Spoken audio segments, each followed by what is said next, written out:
میں اپریل 2024 کے آخری ہفتے کے لیے لندن میں تھا۔ جب میں لندن پہنچا تو اتفاق سے میرے جس دوست نے ایئرپورٹ سے مجھے لینا تھا وہ نہ آ پایا۔ اس زمانے میں یہ کوئی بڑی بات نہیں، مجھے اپنے ہوٹل کا علم تھا اور گوگل کی مدد سے میں وہاں بآسانی پہنچ سکتا تھا۔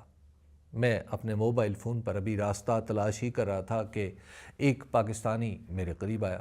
کہنے لگا، آپ کو کہاں جانا ہے؟ میں نے بتایا تو اس نے مجھے ساتھ ہی لے لیا۔ اس نے بتایا کہ مجھے جہاں جانا ہے وہ اس کے راستے میں ہے۔ اس نے میرے لیے ٹرین کا ٹکٹ خریدا اور ہم چل پڑے۔ اس نوجوان کا نام مستنصر اور تعلق گجرات سے تھا۔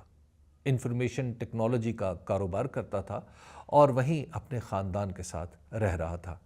اس نے بتایا کہ اب اس کا پاکستان میں کچھ نہیں رہا، بس ماں تھی جسے آج ہی وہ اپنے ساتھ لے آیا ہے۔ اس کے بعد اس نے پاکستان میں خود کاروبار کرنے کی کوشش، حکومتی کارندوں کے سلوک اور اعلیٰ سرکاری افسروں کی ہوس کے ہوش ربا قصے سنا کر کہا کہ پاکستان سے محبت اپنی جگہ، لیکن اب میں محبت کے اس امتحان میں پورا نہیں اتر پاؤں گا اور ہمیشہ یہیں لندن میں رہوں گا۔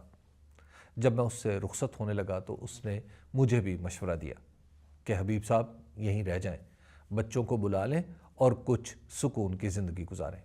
میں نے اس کا شکریہ ادا کیا اور ٹرین سے اتر گیا۔ مستنصر نے جو کچھ کہا یہ لندن میں بسے تقریباً ہر پاکستانی کی کہانی ہے۔ ہاں، آج کل اس کہانی میں کچھ تبدیلی آئی ہے۔ مجھے کئی لوگ وہاں ملے جن کا بہت کچھ پاکستان میں تھا، لیکن انہیں ڈر تھا کہ وطن پہنچتے ہی انہیں گرفتار کر لیا جائے گا۔ ایسے لوگوں کے خوف کی وجہ تحریک انصاف سے ان کا تعلق تھا۔ میں چاہ کر بھی انہیں حوصلہ نہیں دے پا رہا تھا کیونکہ مجھے خود یقین نہیں تھا کہ انہیں گرفتار نہیں کیا جائے گا۔ لندن میں میری آخری شام مجھے کئی پاکستانی ملے جو اس بات پر مصر تھے کہ میں یہیں منتقل ہو جاؤں۔ ان سب کا خیال تھا کہ میری صحافت ہی میری دشمن بن جائے گی، اس لیے یہاں رہنا دراصل ایک طرح کی حفاظت تھی۔ بار بار یہ باتیں سن کر مجھے کہنا پڑا کہ میں کسی ملک، مذہب، قوم یا قبیلے کی ایک دوسرے پر فوقیت کا قائل نہیں۔ یوں بھی آج کی دنیا میں لوگ صرف اپنی پیدائش کے حادثے کی وجہ سے کسی ملک کے شہری ہوتے ہیں، لیکن پھر اپنی مرضی کا وطن منتخب کر کے وہاں منتقل ہو جاتے ہیں۔ ان سب باتوں کے باوجود میں چاہتا ہوں کہ میں اسی مٹی میں جاؤں جس میں میرے بڑے گئے۔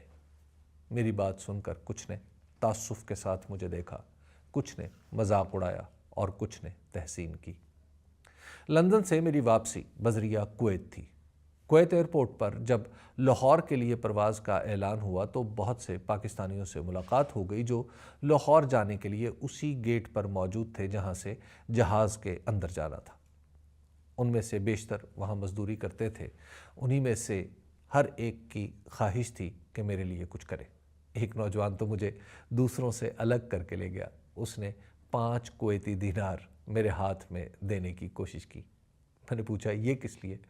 بولا بس میرا دل چاہتا ہے آپ کے لیے کچھ کرنے کو۔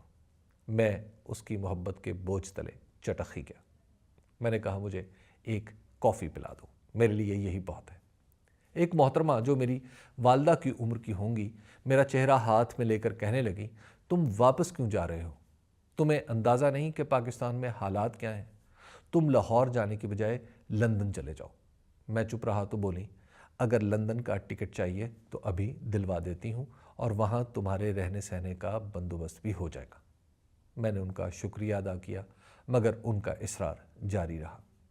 ایک پاکستانی نوجوان بحرین سے براستہ کویت لاہور جا رہا تھا۔ میں نے اس سے یہ چکر کاٹ کر لاہور جانے کی وجہ پوچھی تو اس نے سادگی سے کہا یہ ٹکٹ سستی تھی، بحرین سے براہ راست لاہور جانا مہنگا پڑتا ہے۔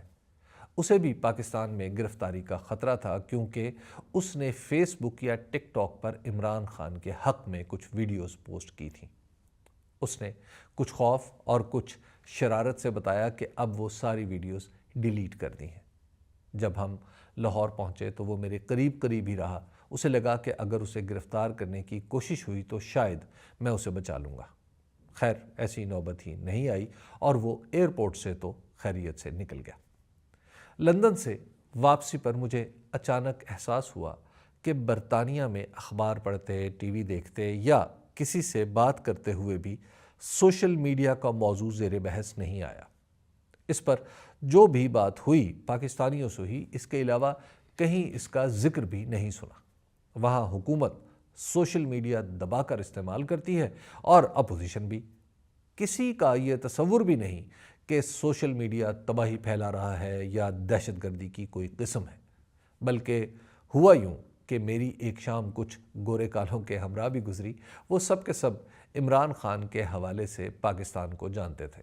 یوں ہی باتوں باتوں میں آئرلینڈ کے ایک دوست نے کہا کہ تم اپنا ٹویٹر ہینڈل بتاؤ تاکہ میں تمہیں فالو کر سکوں۔ مجھے یہ تقاضا عجیب سا لگا۔ مجھے چند سیکنڈ یہ سمجھنے میں لگے کہ یہ برطانیہ ہے اور یہاں ٹویٹر یا ایکس جو بھی کہیں بند نہیں ہے۔ جب میں نے اسے اپنا ہینڈل بتایا تو اس نے پوچھا، تم نے کچھ سوچنے کے بعد کیوں بتایا؟ کیا بتانا نہیں چاہتے تھے یا بھول گئے تھے؟ میں نے اسے یہ سمجھانے کی کوشش کی کہ پاکستان میں ٹویٹر پر پابندی ہے، اس لیے میں اسے کم استعمال کرتا ہوں۔ میری بات سن کر اسے حیرت کا جھٹکا لگا۔ وہ فوراً خطاب کرنے کے انداز میں اٹھا اور سب کو بتانے لگا کہ پاکستان میں ٹویٹر پر پابندی لگ گئی ہے۔ اس کا اتنا کہنا تھا کہ سبھی مجھ سے اس کی وجہ پوچھنے لگے۔ میں اپنی کمزور انگریزی، کمزور تر دلائل اور کمزور ترین آواز کے ساتھ جو کچھ کہہ سکا وہ ان کی سمجھ میں نہیں آیا۔